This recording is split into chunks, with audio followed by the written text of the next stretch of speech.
Okay, ito po ha. Ito po yung mga Philippine National Police. Ayan ha. Ito po yung Senado. Ito po sa labas sa Senado to. Bantay sarado na mga Philippine National Police po ha. Itong harap ng Senado.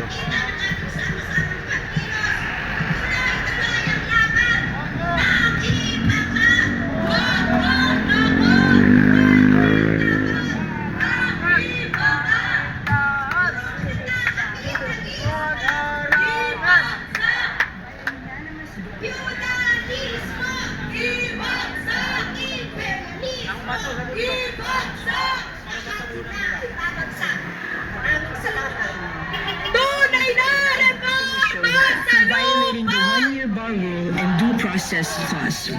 As a result, the Senate did not acquire jurisdiction to Isang constitute... militanteng pagbati sa lahat na nakaririnig ng aking tinig sa mga manggagawa, mga magsasaka, kababaihan, mga guro at mga kabataan na makabayan na nandito ngayon sa harap ng Senado.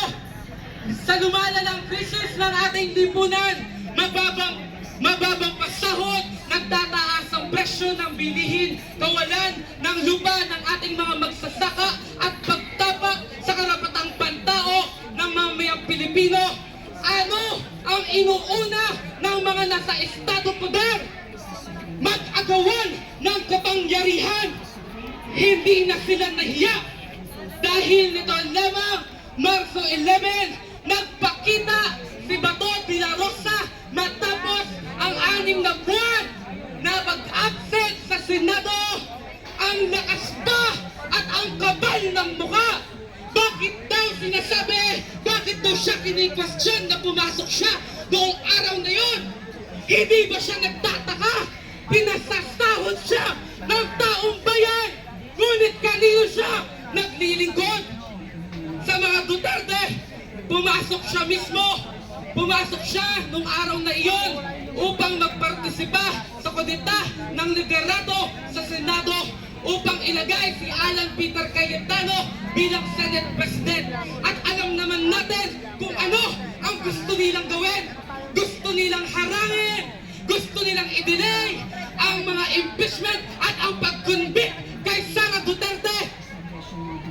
Kahit na may inihain ng arrest warrant kay Bato de la Rosa, ano ang nangyayari ngayon? Noong March 13 hanggang March 14, madaling araw, ginawa nilang war zone ang loob ng Senado. Sa pagitan nito, pinatakas si Bato de la Rosa. Magpasa hanggang ngayon, hindi pa rin na-aresto si Bato de la Rosa. Pero kapag mga magsasaka, mga unionista, mga kabataan, mga leader estudyante, sagad-sagad ang pasismo na ginagawa ng Estado. Gawa-gawang kaso, panguhuli, illegal na pang-detain. Kita nyo, ngayong araw, tayo ay nagpo-protesta lamang dito upang panagutin si Bato de la Rosa at si Sara Duterte. Pero gaano kadami ang kapulisan na humaharang sa atin? Hindi na nahiya ang PNP. Hindi sila naglilingkod sa mamamayan. Kahit tayo ang nagpapasahod sa kanila, ang kanilang mga kamay ay may dugo na ninakaw ng pasismo ng Estado. Shame on you, PNP! Shame on you! Mahiya kayo! Protektahan at paglingkuran nyo ang mamamayang Pilipino. Sa Timog Katagalugan, hindi nalalayo ang nararanasan sa iba pang lugar ng Pilipinas. March 7, 2021, sa operasyon ng AFP, isang gabi lamang, 7 buhay ng mga leader masa, unionista, magsasaka ang kanilang ninakaw. Inaresto at meron din sa mga inaresto at ginawa ng kawagawang mga kaso. Netong Enero o 1 lamang, pagkapasok ng taon, pinumba nila ang Mindoro. Shame on you, AFP at PNP! Kanino ba talaga kayo naglilingkod? patuloy pa po ang panghihimasok ng AFP sa mga pamantasan sa Timog Katagalugan upang mangretag, manakot ng mga kabataan na sumama sa malawak na hanay ng masa. Nagpapatuloy ang pagpasok nila sa mga programang cultural events daw, sa mga seminar, sa mga seminar sa NSTP. Ngunit ang kanilang pakailamang ay iretag ang mga kabataan at mga progresibong individual. At kamakailan lamang ay may hinuling kultural na manggagawa sa Mindoro, si Sika Garzon, na patuloy na nakapiit ngayon. Patuloy na nagawang kaso ng ating estado. At ito po ang katotohanan. Ang batas na ginagawa ng estado ay upang protektahan ang naghaharing uli. At laban ito sa mamamayan, laban ito sa mga demokratikong kahilingan at karapatan ng mamamayan. Ganito nagpapatuloy ang pasismo ng estado. At kung totoo man si Marcos Jr. sa kanyang kagustuhan ng pananagutan, kulang na kulang ang ginagawa mo, Marcos Jr. Bakit hanggang ngayon si Bato de la Rosa ay malaya at hindi na isusuko sa International Criminal Court?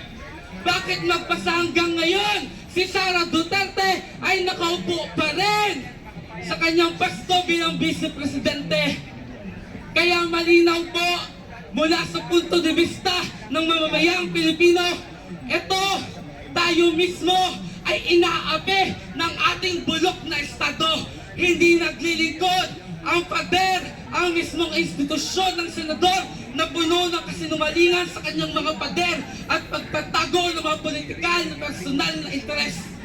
Yan po. Kaya malinaw ang tunay na magpapanagot kay Bato de la Rosa, kay Sara Duterte, kay Marcos Jr.